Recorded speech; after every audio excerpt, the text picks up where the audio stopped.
afternoon, everyone, and thank you so much for joining us for what I hope will be the last fully virtual Champions for Equity event. There's just so much going on, happening all at once, that I'm glad that we're able to take a moment to celebrate the work and to celebrate the heroes and sheroes in our movement and give them some of their due shine. For our honorees, when you spend any time at Fresno, you could feel a sense of what's always been, but what's also ready to be birthed. Which is why I'm so happy that we're able to celebrate a couple of the matrons of the new Fresno, the Fresno that's to be, Kimberly and Sandro. I'm happy that we'll be able to celebrate their amazing work around Measure P, which will not only change the physical landscape of Fresno, but also will change how we're thinking about local revenue measures around the state. I also look forward to the conversation we have planned with some of the most powerful labor leaders in the state. But before I proceed, let me acknowledge someone very special to the AP California family that will be moving on to an extraordinary new opportunity. Carla Pleites Howell has been with us for 7 years and was absolutely instrumental in helping Wendy and I and the entire team to create the current version of this organization. It's hard to see her go, but amazing to see her take on a new role in overseeing the Child Care and Development Division for the California Department of Social Services. As you'll hear from my colleagues throughout this program, this past year has been about managing both a tactical defense and a strategic offense when it comes to racial justice in the time of COVID. With our partners, there have been times when we just had to hold the line. And at other times, we've had to stand ready to push farther than we ever thought possible. It's a bit overwhelming when you stop to think about the full scope of what the racial justice movement has won or put into motion over the past 18 months. And in the midst of all of it was the recall election. I know many are trying to get past it quickly to act like it didn't happen, but frankly, I think it's a helpful reminder to all of us, albeit an expensive one, but reminded us that when it comes to California politics, you always have to plan for a bit of chaos and a bit of crazy.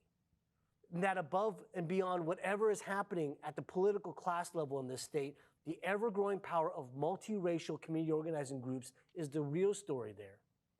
And in the end, no matter how far we think we've come in our state, we need to remember that our opposition is always right there, always right waiting, right below the surface. One of the most galling yet long-standing hallmarks of our opposition is that they've always promoted policies that in actuality hurt the majority of their constituents. Whether in the form of economic exploitation, the loss of social supports, or the chipping away of democratic control to autocrats, they have mastered the art of getting their base to vote against their own interests. But this latest right-wing positioning around anti-masking and anti-vaccinations has taken this to an entirely new level. Rarely have we seen a political position cause such an immediate detrimental impact on its proponents. Every community where the right wing has ginned up their misinformation war against humanity, you see COVID hospitalizations and COVID deaths skyrocket in this latest surge.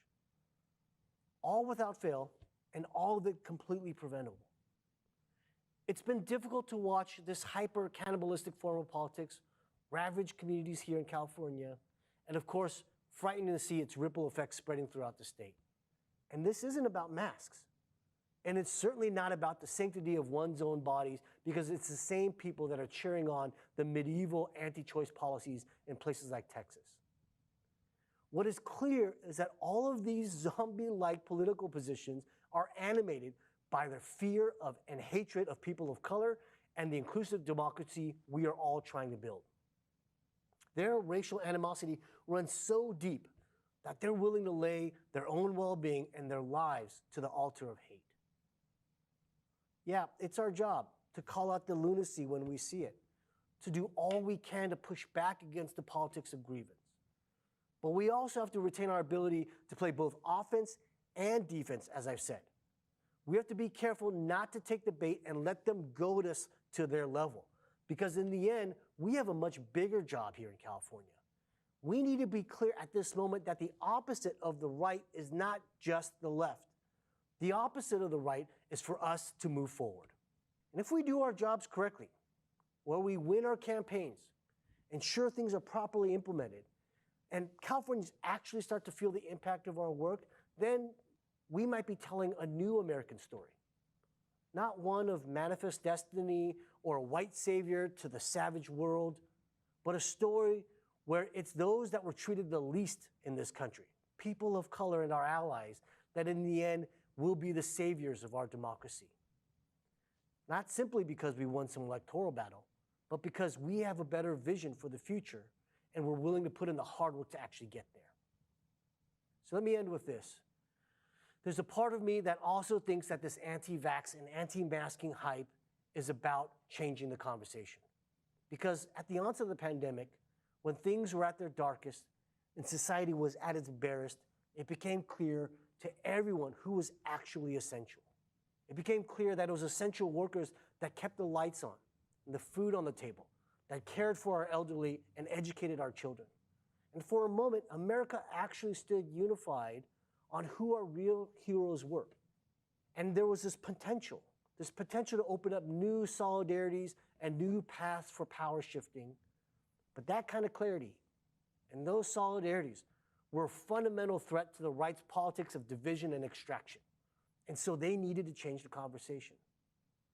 But I learned a long time ago that when someone's got your back, you better make sure to have theirs when the time comes. And so we refuse to let them change the channel. We'll continue to honor what essential workers did for us in the darkest of days.